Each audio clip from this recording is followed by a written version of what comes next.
Breaking news exclusively from Blue Eye Media. And now from our global friendly partners.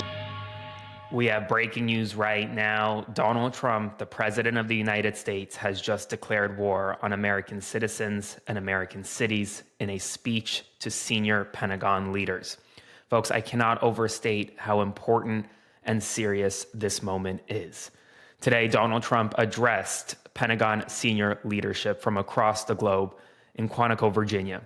And his speech highlighted how the real threat, according to him, is within the United States of America, openly declaring war on American cities across the country, openly declaring war on what he perceives as domestic threats from American citizens. The president of the United States is actively talking about using the United States military against American citizens. Today, during the speech, Donald Trump declared war on Americans, saying, quote, "Our history is filled with military heroes who took on all enemies, foreign and domestic." That's what the oath says, foreign and domestic. We also have domestic. Watch this. But these service members are following in a great and storied military tradition, from protecting frontier communities to chasing outlaws and bandits in the Wild West. And our history is filled with military heroes who took on all enemies, foreign and domestic. You know that phrase very well. That's what the oath says, foreign and domestic. Well, we also have domestic. George Washington, Abraham Lincoln, Grover Cleveland, George Bush, and others all used the armed forces to keep domestic order and peace.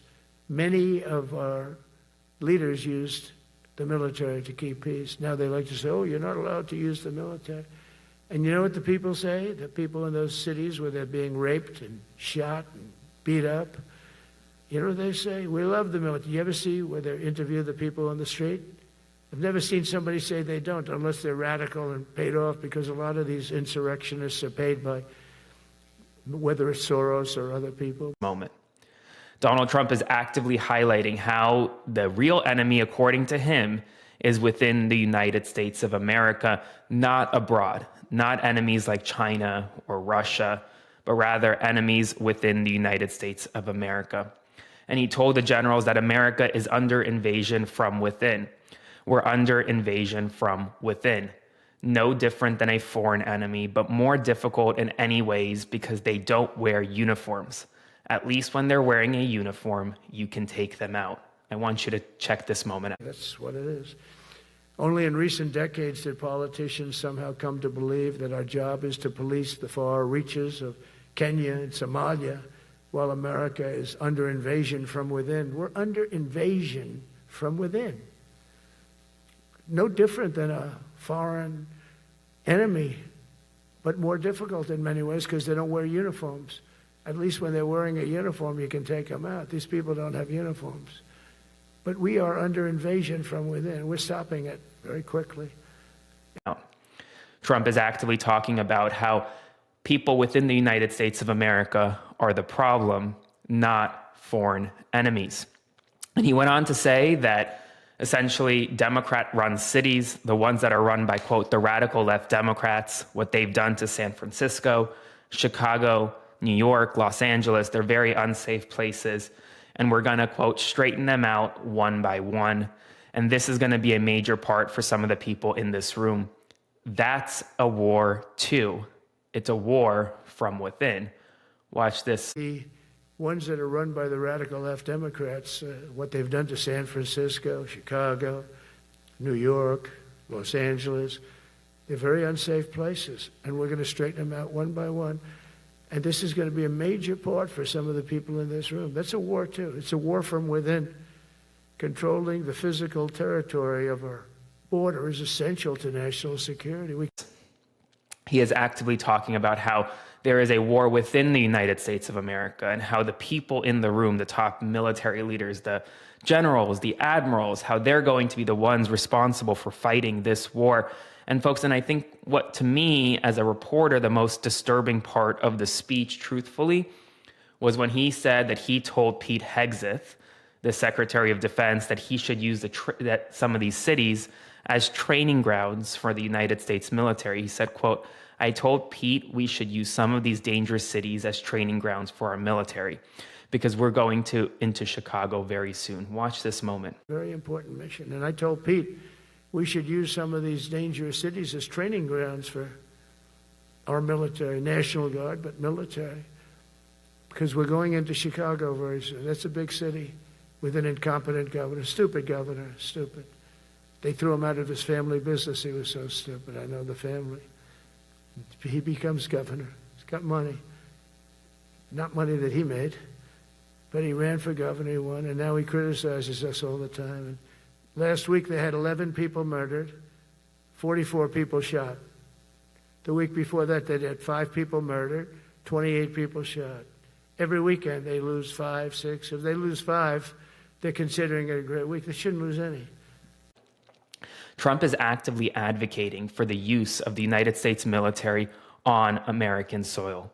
He's actively advocating for the use of the United States military against American citizens, against who he believes are, quote, the enemy from within. Now, he's used that language a lot of the time on the campaign trail to describe political opponents here in the United States of America. But this is very different because he's not in a room of political people. This is not a campaign rally. He's in a room full of top generals, top career military officials who serve at the pleasure of the president. He is the commander-in-chief.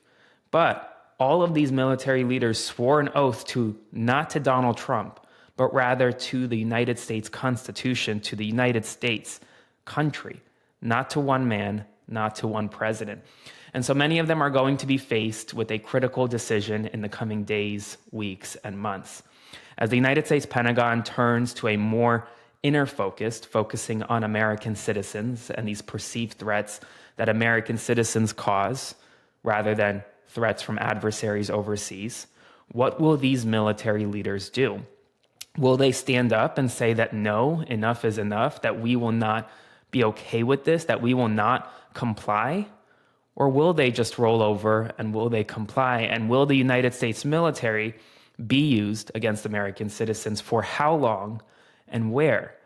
And right now, this rallying cry coming from the President of the United States to his top generals, well, it is a very, very dark time in American history. And just take a minute and imagine if any other president, Republican or Democrat, did this. What would the media say? The media would say that it is wrong. The media would say that this is a departure from all regular norms. And in this moment, we need media that will say that will call it out for what it is. And I'm not afraid to do it. So please, as always, consider subscribing to support my work. Like, comment, share this video because people need to see what's happening in these United States of America. And folks, I'll be back soon. Follow Blue Eye Media exclusive insights and breaking news sources from global-friendly outlets that you'll never get from the mainstream cable TV and antenna radio or satellite outlets. Learn how to play the flute of the world and learn the real facts.